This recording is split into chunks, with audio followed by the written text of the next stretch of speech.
Ako po si Marieta Rojas, 46 years old. Nagtatrabaho po ako dito bilang kitchen staff.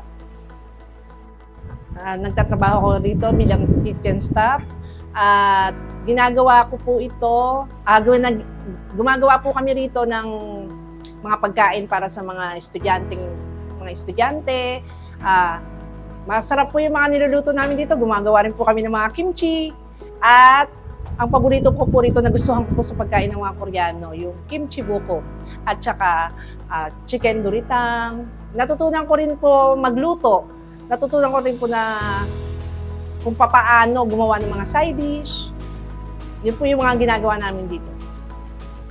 Malaking bahagi ang ginagampanan namin dito bilang isang kitchen staff upang mabigyan ng maayos na pagkain ng mga estudyante.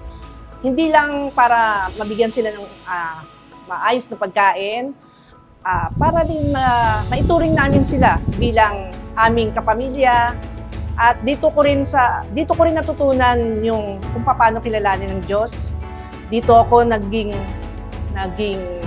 matatag sa paniniwala sa Kanya. Ako po si Delia Arves, 45 years old. Isang taon na rin ako dito nagtatrabaho sa IM Kitchen Staff. Maliban po sa pagiging kitchen staff, meron pa po akong nililinisan para naman sa mga guests na galing Korea. So, ang building na yon is Izon Building. So, kahit para naman na pagdating ng mga bisita galing Korea is maayos naman yung kanilang matutuluyan.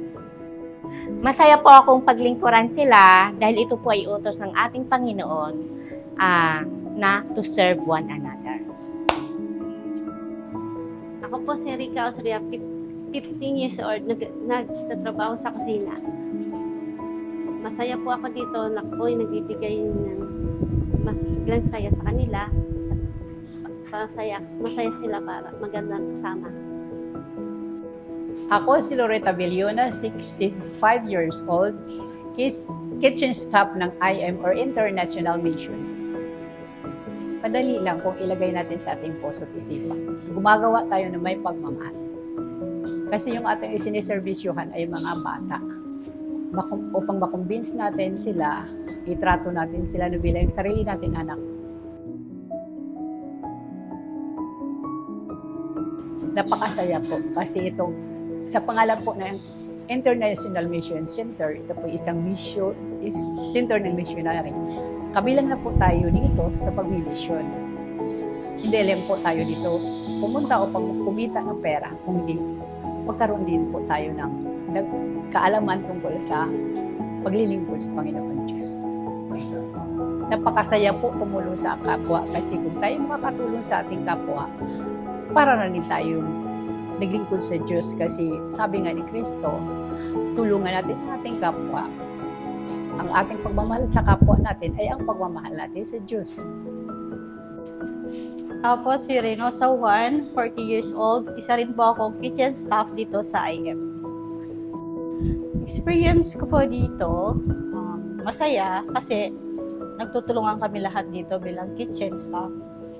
And then, ang mga ginagawa ko po, minsan sa kusina, minsan sa palengke, kung saan ako inuutos ng aming teacher. Ako po si Ilona Rica, 47 years old, bilang isang kitchen staff.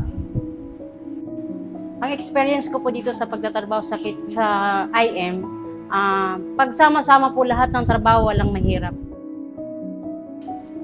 Masaya po ako naglingkod po dito sa missionary center po para po sa mga batang pinapakain po namin at parang mga anak po namin siya at nakapaglingkod po sa mga missionary po lahat para po sa Panginoon.